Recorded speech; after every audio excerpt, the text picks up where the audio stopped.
Audio Jungle.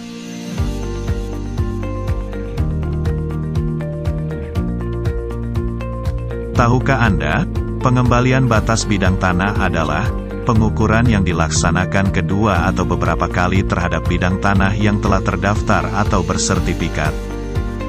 Kegiatan pengembalian batas secara teknis yaitu menerapkan ukuran-ukuran metrik berupa jarak atau dimensi, diagonal, jarak pengikatan, sudut, orientasi arah ataupun titik-titik koordinat yang terdapat dalam gambar ukur atau fieldwork ke lapangan atau lokasi kegiatan.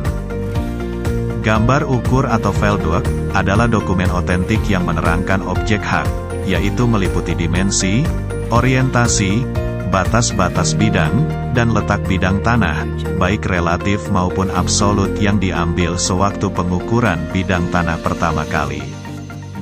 Data dalam gambar ukur atau fieldwork juga memuat persetujuan batas bidang tanah dari pihak-pihak yang berkepentingan dengan bidang tersebut, yaitu pemegang hak yang berbatasan langsung, atau pihak yang menguasai bidang tanah yang berbatasan dengan bidang tanah tersebut.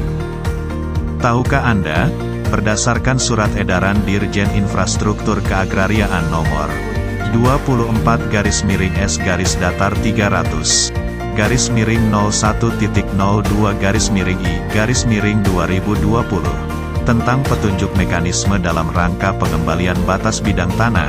Pengembalian batas bidang tanah dapat dilaksanakan apabila memenuhi ketentuan-ketentuan sebagai berikut, yaitu 1. Warka spasial berupa gambar ukur atau fieldwork, tersedia dan tersimpan lengkap pada kantor wilayah ATR BPN atau kantor pertanahan setempat. 2. Bahwa gambar ukur atau fieldwork yang menjadi dasar dalam pengembalian batas, wajib memuat informasi titik dasar teknik atau TDT, yang berfungsi sebagai titik ikat atau referensi serta memuat seluruh data hasil ukuran batas bidang tanah.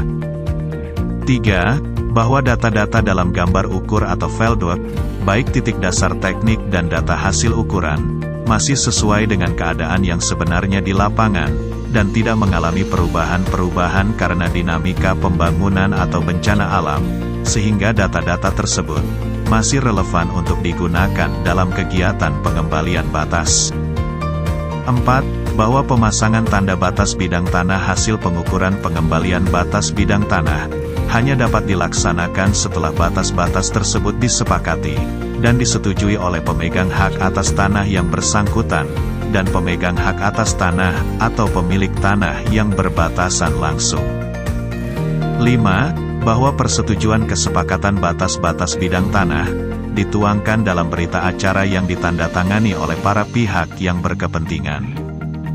Apabila syarat-syarat tersebut tidak terpenuhi, maka permohonan layanan pengembalian batas tidak dapat diterima atau ditolak, dan disarankan untuk mengajukan pelayanan pengukuran ulang dan pemetaan bidang tanah.